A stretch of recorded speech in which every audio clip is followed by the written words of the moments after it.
सुप्रभात, नमस्कार। मैं Jyoti Katpal, Chaudhary Motala memorial college of education 5 NRD निर्माणा सूरतगढ़ से class B.Ed second year subject gender school and society. Last class में हमने जेंडर के बारे में विस्तार से चर्चा की थी, जिसके अंतर्गत हमने जेंडर की अवधारणा, जेंडर का अर्थ, जेंडर की परिभाषा और जेंडर के समाजीकरण का अध्ययन किया था। आज की क्लास में हम समाजीकरण की प्रक्रिया के बारे में अध्ययन करेंगे। समाजीकरण की प्रक्रिया।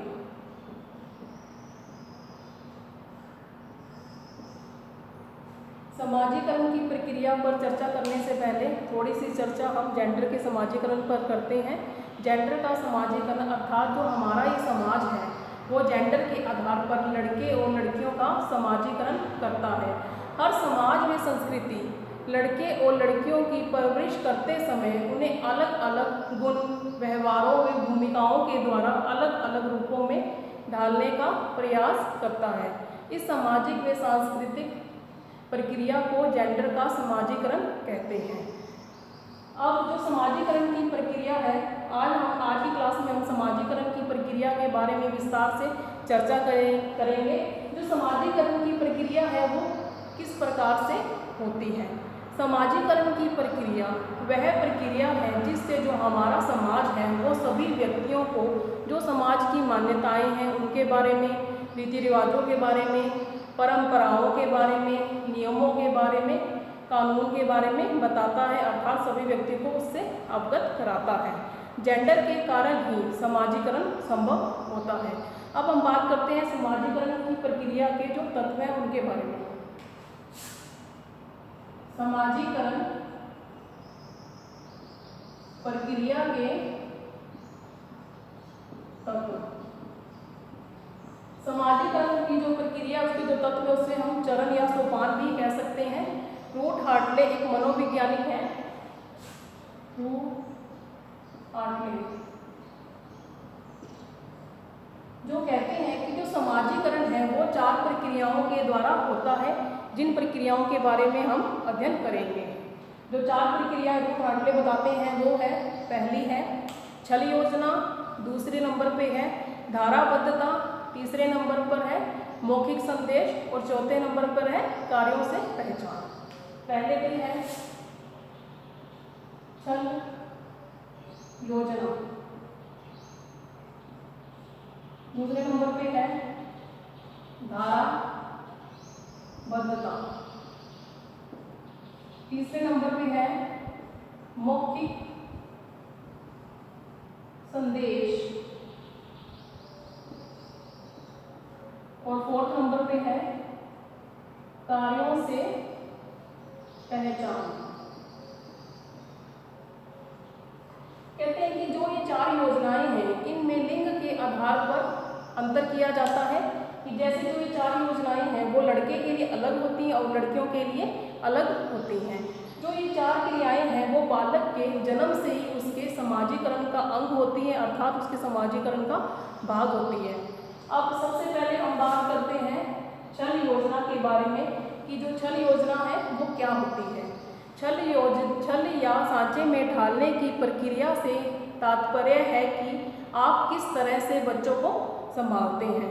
इसमें कहा जाता है कि जो लड़के हैं उनको हमेशा एक मजबूत, ताकतवर और शक्तिशाली व्यक्ति के रूप में देखा जाता है, तो उनके जो माता पिता हैं वो हमेशा जो लड़के हैं उनको घर के बाहर खेलने के लिए प्रोत्साहित करते हैं।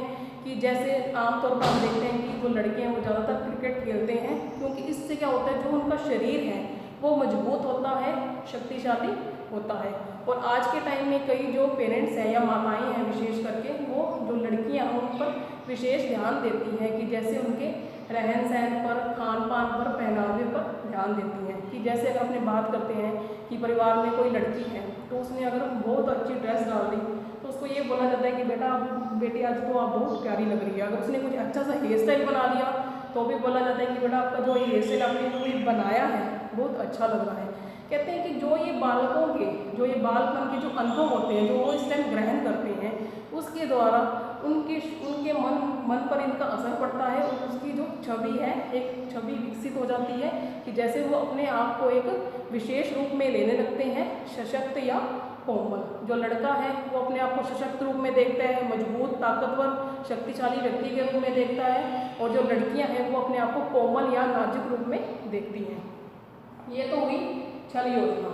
अब हम सेकंड नंबर पे बात करते हैं धाराबद्धता के बारे में। इसके अंतर्गत लड़के व लड़कियों का जो ध्यान है वो एक विशेष दिशा या पक्ष की ओर निर्देशित कर दिया जाता है। कि एग्जाम्पल के तौर पे अपने बात करते हैं कि जो लड़कियां हैं उनको खेलने के लिए गुड़िया देना, रसोई के बर्तन देना, और लड़कों को खेलने के लिए कार, गाड़ी, हवाई जहाज आदि देना। कहा जाता है कि जो एशिया साइड के जो घर हैं उनमें जो लड़कियां हैं उनको शुरू से ही बचपन से ही उन्हें मतलब खाना बनाना, घर साफ करना या अपने भाई बहनों का जो ध्यान रखने के लिए उन्हें कह दिया जाता है कि उस काम पे लगा दिया जाता है। और जो लड़के होते हैं वो या तो स्कूल जाते हैं या फिर अपने पिता के साथ ही कार्य करते हैं। फिर कहा जाता है कि जो ये अलग अलग बर्ताव है, जो लड़के और लड़कियों के साथ अलग अलग बिहेव किया जा रहा है, तो उससे जो उनकी रुचियां हैं, लड़के और लड़कियों की जो रुचियां हैं वो एक विशेष दिशा की ओर धाराबद्ध होने लगती हैं। कि जैसे अपने एग्जाम्पल के तौर पे बात करें कि अगर जो कोई पेरेंट्स है वो चाहता है कि उसका जो बच्चा है वो डांसर बने, तो स्टार्टिंग से उसे डांस क्लास में लगा दिया जाता है, मतलब जो उसकी रुचि है उसको एक विशेष दिशा की तरफ मोड़ दिया। उसी तरह अपने बात करते हैं कि कोई पेरेंट्स हैं वो चाहते हैं कि हमारा बच्चा डॉक्टर बने, तो वो क्या करेंगे कि उसकी जो स्टडी है 10th तक सेम रहेगी और उसको 11th में मेडिकल लेने के लिए प्रोत्साहित किया जाएगा। इसी तरह अपने एक पेंटिंग का एग्जाम्पल भी ले सकते हैं कि जैसे किसी बच्चे की पेंटिंग बहुत अच्छी जा रही है तो उसके पेरेंट्स सोचते हैं कि आने वाले टाइम में इसे अपने पेंटर बना सकते हैं, तो शुरू से ही उसे पेंटिंग क्लास में लगा दिया जाता है। जो उसकी रुचि है उसको एक विशेष दिशा की ओर मोड़ दिया जाता है। फिर ये कहा जाता है कि जो ये लड़के लड़कियों के साथ जो अलग अलग बिहेव किया जा रहा है, जो अलग अलग उसके साथ बिहेव किया जा रहा है, उससे जो उसकी योग्यताएँ हैं, जो उसकी विशेषताएँ हैं, जो उसके सपने हैं, उनमें अंतर होता है। क्योंकि एक बच्चा जो पेंटर बन रहा है उसकी योग्यताओं में, उसके सपनों में अंतर होगा, एक लड़का जो डॉक्टर बन रहा है उसकी योग्यताओं और सपनों में अंतर होता है। फिर कहते हैं कि जो ये अनुभव ये बालपन में वो ग्रहण करता है, उससे जो इनका जो असर है वो उसके आने वाले टाइम में उसके चुनाव पर बढ़ता है। वो अगर किसी चीज़ का चुनाव करता है तो उसे अपने बचपन की बातें याद आती हैं। अब थर्ड नंबर पे हम बात करते हैं मौखिक संदेश के बारे में कि मौखिक संदेश, जैसा कि हमें इसके नाम से स्पष्ट हो रहा है, मौखिक संदेश जो मौखिक रूप में दिए जाते हैं। कहते हैं कि जो मौखिक संदेश हैं वो लड़के और लड़कियों दोनों के लिए अलग अलग होते हैं। कि जैसे अपने एग्जाम्पल के तौर पे बात करते हैं कि जैसे लड़कियां हैं उसको हमेशा बोला जाता है कि आप बहुत प्रीटी हो, और लड़कों को हमेशा बोला जाता है कि आप बहुत स्मार्ट हो, हैंडसम हो। कभी आपने ये सुना है कि लड़कों को ये बात बोली गई आज आप बहुत प्रीटी लग रहे हो? ऐसा नहीं होता ना। तो बोला जाता है कि जो ये मौखिक संदेश है वो परिवार के सदस्यों के द्वारा या पड़ोस में जो लोग रहते हैं उनके द्वारा बच्चे को दिए जाते हैं। और जो ये संदेश होते हैं वो उनके जेंडर से संबंधित होते हैं। अगर उसका जेंडर लड़की है तो उसके लिए संदेश अलग होंगे, अगर उसका जेंडर लड़का है तो उसके लिए जो संदेश है वो अलग होंगे। अब अपने एग्जाम्पल के तौर पे अगर देखते हैं कि जो माताएं हैं वो हाथ में चूड़ियाँ डालती हैं। अगर उनके कोई लड़का है तो उसने अगर हाथ में चूड़ियाँ डाली और घर का कोई सदस्य उसे देखता है तो वो बोलता है कि बेटा आपने ये क्या किया हुआ है, चूड़ियाँ तो लड़कियाँ डालती हैं, लड़के तो कुछ और डालते हैं, कड़ा डालते हैं, ऐसे अपने बोलते हैं ना। वही चीज़ है कि मौखिक संदेश जो मौखिक रूप से बच्चे को दिए जाते हैं। इस तरह से बच्चे को शुरू से ही अपने जेंडर से संबंधित संदेश मिलते रहते हैं और उन्हें पता लगता रहता है कि मैं लड़का हूँ या लड़की हूँ। अब अपने बात करते हैं 4 नंबर में कार्यों से पहचान। कि अब इसमें जो कहता है कि जो बचपन से लड़के और लड़कियां अपने चारों ओर पुरुषोचित या स्त्रियोचित गतिविधियां होते देखता है। पुरुषोचित गतिविधियां जो पुरुषों के द्वारा की जाती हैं, स्त्रियोचित गतिविधियां जो स्त्रियों के द्वारा की जाती है। आमतौर पर बोला जाता है कि जो लड़कियां हैं उनको बोला जाता है कि आपने घर पे रहना है और अपनी माताओं की हेल्प करनी है या उनकी मदद करनी है, और जो लड़के हैं उनको बोला जाता है कि आपने बाहर पिता जैसे कार्य करते हैं उससे संबंधित कार्य आपने करने हैं। फिर हमारे जो जो समाज है उसमें विभिन्न प्रकार के समुदाय हैं। कुछ समुदाय ऐसे हैं जहाँ पर लड़के और लड़कियों के बीच में बहुत ज़्यादा विभेद किया जाता है, अर्थात उन्हें अलग अलग वातावरण में रखा जाता है, उन्हें अलग अलग गतिविधियाँ देखने को मिलती हैं। जैसे लड़कियाँ हैं उनको जो गतिविधियाँ वो महिला से संबंधित गतिविधियाँ देखने को मिलती हैं, और जो लड़के हैं उन्हें अलग तरह से गतिविधियाँ या पुरुष जो गतिविधियाँ करता है वो देखने को मिलती है। तो ये कहा जाता है कि जो ये बच्चों को जो अनुभव होते हैं, जो ये सारी प्रक्रियाएं हैं, जो ये 4 प्रक्रियाएं हैं जिसके बारे में हमने चर्चा की थी, इसके द्वारा उसके जो मन है या उसकी छवि पर असर पड़ता है, उसे अपने जेंडर से संबंधित ज्ञान होने लगता है, उसे पता लग जाता है कि मैं लड़का हूँ या लड़की हूँ। फिर कहते हैं कि जो ये समाजीकरण की जो ये प्रक्रिया है वो ये लगातार चलती रहती है, बच्चे के जन्म से शुरू होती है और लगातार चलती ही रहती है। तो ये तो हुई समाजीकरण की प्रक्रियाओं के बारे में चर्चा। अब मैं थोड़ा सा आपको एक बार रिकॉल करा देती हूँ। चल योजना मतलब सांचे में ढालने की प्रक्रिया, अर्थात आप बच्चों को किस तरह से संभालते हैं, उन्हें किस तरह के माहौल में रखते हैं। दूसरी थी धाराबद्धता, इसमें क्या किया जाता है, जो बच्चों की जो रुचियाँ हैं उनको एक विशेष दिशा की ओर मोड़ दिया जाता है। थर्ड नंबर पे थी मौखिक संदेश, जो मौखिक रूप से बच्चों को दिए जाते हैं, उनके जेंडर से संबंधित जो संदेश है वो उनको दिए जाते हैं माता पिता के द्वारा, घर के परिवार के सदस्यों के द्वारा या आस पड़ोस के जो लोग हैं उनके द्वारा। फोर्थ नंबर पे थी कार्यों से पहचान, मतलब जैसा बच्चा देखता है कि अगर लड़की है वो देखती है उसकी मदर क्या कार्य करती है वो उससे संबंधित कार्य करती है, अगर वो लड़का वो देखता है कि अपने पिता क्या कार्य कर रहे हैं तो उससे संबंधित कार्य करते हैं। तो ये तो हुई समाजीकरण की प्रक्रिया के बारे में, हमने आज समाजीकरण की प्रक्रिया के बारे में अध्ययन किया है। जैसा कि मैंने आपको लास्ट क्लास में ये बात बोली थी कि जो आपका ये टॉपिक है वो कंप्लीट नहीं हुआ है, तो अब ये आपका टॉपिक कंप्लीट है। इससे संबंधित जो PDF है वो आपको आज या कल सेंड कर दी जाएगी। तो प्रॉपर, जैसे कि मैंने आपको लास्ट क्लास में भी बोला है कि प्रॉपर आपने नोट्स बनाने हैं। तो जो ये प्रक्रिया है, और मैं आशा करती हूँ कि आपको ये वाला जो टॉपिक है जेंडर के बारे में वो आपको समझ में आ गया होगा। अब जब भी जेंडर से संबंधित कोई भी क्वेश्चन आता है तो उसके अंतर्गत आपने जेंडर, जहाँ मैंने फर्स्ट क्लास से जैसे आपको स्टार्ट किया है यहाँ तक पूरा होना चाहिए, जिसके अंतर्गत अपने जेंडर की अवधारणा, जेंडर का अर्थ, जेंडर की परिभाषा, जेंडर का समाजीकरण और समाजीकरण की प्रक्रिया के बारे में, ये सारी चीज़ें मिलकर ही जो जेंडर है उसके क्वेश्चन का एक आंसर होगा। अब जो नेक्स्ट टॉपिक है, आज हम नेक्स्ट टॉपिक भी स्टार्ट करेंगे। जो आपका नेक्स्ट टॉपिक है वो है पितृसत्ता।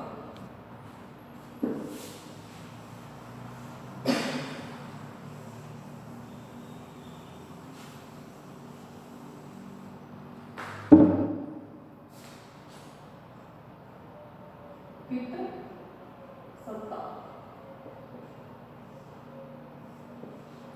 अब हम पितृसत्ता के बारे में पढ़ेंगे। पितृसत्ता के अंतर्गत सबसे पहले पितृसत्ता की अवधारणा के ऊपर चर्चा करेंगे। पितृसत्ता की अवधारणा,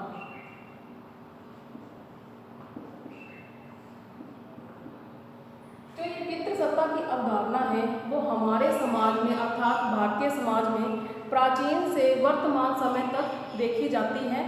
जो ये पितृसत्ता है वो उसमें क्या होता है कि जो पिता है वो घर का मुखिया होता है।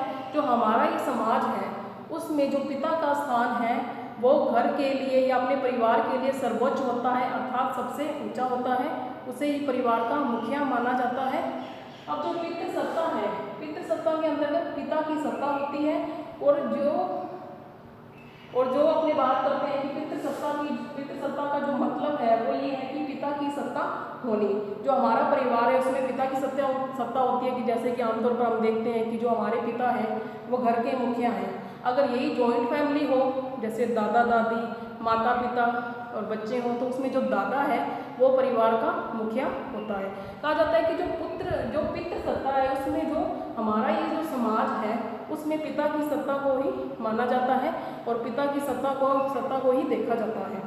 कि अब हमें बात करते हैं कि जैसे फॉर एग्जांपल के तौर पे हम बात करते हैं कि जैसे कोई भी डिसीजन लेना है, घर पर कोई भी डिसीजन लेना है, तो जो नारी है या उस घर में जो महिला है उसकी जो सहभागिता है वो घर के अंदर ही होती है, परंतु अगर उसी डिसीजन को सार्वजनिक रूप से प्रदर्शित करना है तो उसका जो श्रेय है या उसका जो हक है वो पुरुष वर्ग को ही दिया जाता है।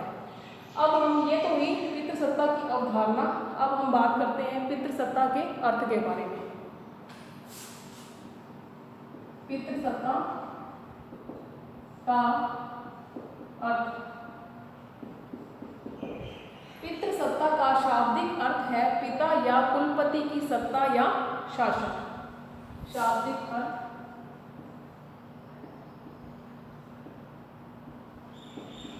पिता या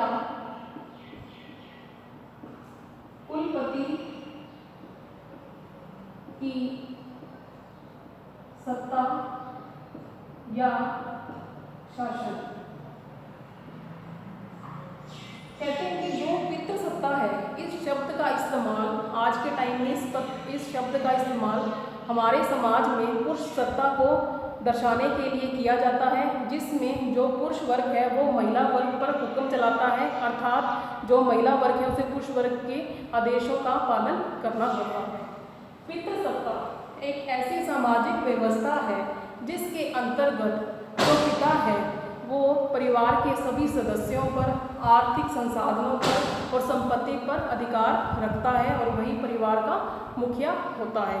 जो हमारा ये पितृसत्ता है उसको हमारे जो धर्म ग्रंथ हैं उनमें भी इनको पितृसत्ता को इसका समर्थन किया गया है कि जैसे हम अपने वेदों में पढ़ते हैं कि जो स्त्री है उसे हमेशा पुरुष के अधीन होना चाहिए, कि जैसे जो बाल्यावस्था है उसमें जो पुत्री है तो उसे अपने पिता के अधीन होना चाहिए, अर्थात पिता जो भी कार्य कहता है, जो भी आदेश देता है उसका पालन करना चाहिए। युवा अवस्था में जो महिला है उसको अपने पति के अधीन होना चाहिए, मतलब पति के आदेशों का पालन करना चाहिए। और प्रौढ़ावस्था में जो महिला है उसको अपने पुत्र के अधीन होना चाहिए, भी जो भी पुत्र से संबंधित जो भी वो आदेश देता है, जो भी कार्य करने को कहता है उसे करना चाहिए। तो जो हमारा जो ये धार्मिक जो हमारे जो धार्मिक ग्रंथ है वो भी पितृसत्ता का ही समर्थन करते हैं। अब अपने बात करते हैं कि जो पितृसत्ता है उसे सभी लोग एक उपयोगी व्यवस्था के रूप में लेते हैं, क्योंकि उनका मानना है कि जो ये पितृसत्ता है वो प्राचीन से वर्तमान समय तक चली आ रही है, इसीलिए इसे उपयोगी व्यवस्था के रूप में स्वीकार किया जाता है। कहते हैं कि जो पितृसत्ता है, जो हमारे समाज में पितृसत्ता है वो होनी अनिवार्य है, क्योंकि जो निर्णय लेने की क्षमता जो पुरुष वर्ग में होती है वह स्त्री वर्ग में नहीं होती। उनका मतलब यह है कि जो डिसीजन है जो पुरुष वर्ग के द्वारा लिया जाता है वो पुरुष वर्ग जो डिसीजन लेता है वो डिसीजन लेने में अधिक सक्षम होता है, मतलब जो महिला वर्ग है वो जो डिसीजन लेने में इतनी सक्षम नहीं होती जितना कि पुरुष होता है। अब आगे ये तो हुई पितृसत्ता की अवधारणा और पितृसत्ता का अर्थ। अब आगे हम बात करते हैं पितृसत्ता के पक्षों के बारे में।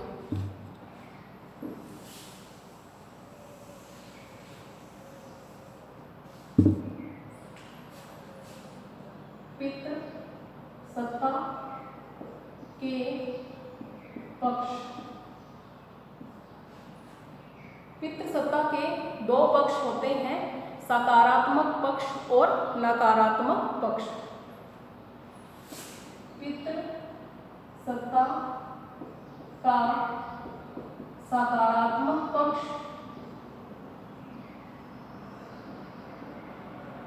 और दूसरा है पितृसत्ता का नकारात्मक पक्ष।